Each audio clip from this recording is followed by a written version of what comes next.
আসসালামু আলাইকুম। আপনারা যে গাছটি দেখতে পারছেন এই গাছ কিন্তু একদিন অনেক ছোট ছিল। একদিনকার গাছ ছিল সেই গাছ কিন্তু এখন আল্লাহ দিলে ১২০ বছরের বেশি বয়স।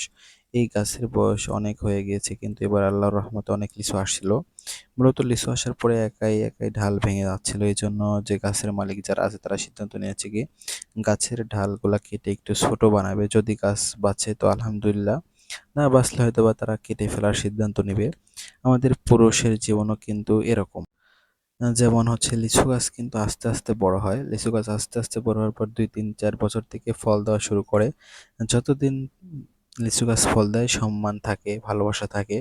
পুরুষ ঠিক তেমনই আস্তে আস্তে বড় হয়। বড় হওয়ার পরে যখন উপার্জন করা শুরু করে দেয়, হয়তোবা উপার্জন করতে গিয়ে অনেকের ভালোবাসা পায়। যখন উপার্জন করার রাস্তা বন্ধ হয়ে যায়, সেখন কিন্তু সবাই অবহেলা করে, ঠিক গাছের মতোই। এজন্য আপনারা যারা পুরুষ আছেন সবসময় মানে অনেক মানুষকে সাহায্য করবেন, অনেক মানুষকে ভালোবাসবেন।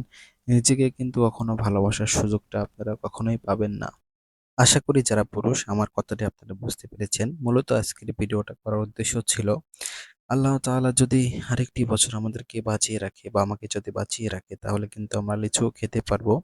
মূলত আমাদের হচ্ছে পাবনা জেলার ভিতরে যেসব বাগান আছে সব বাগানের লিচু কিন্তু শেষ। মূলত এই গাছটির অনেক বয়স হওয়ার কারণেও এই গাছটির লিচু কিন্তু অনেক পরে পাকে। এই জন্য আমাদের এই বছরের লিচু খাওয়া শেষ আলহামদুলিল্লাহ। অনেক তৃপ্তি সহকারে অনেক লিচু খেয়েছি, আল্লাহ তাআলার রহমত খেয়েছি, শুকরিয়া আদায় করেছি আলহামদুলিল্লাহ। আল্লাহ তাআলা যদি বাঁচিয়ে রাখে অবশ্যই আগামী বছর যদি লিচু ধরে অবশ্যই খাবো।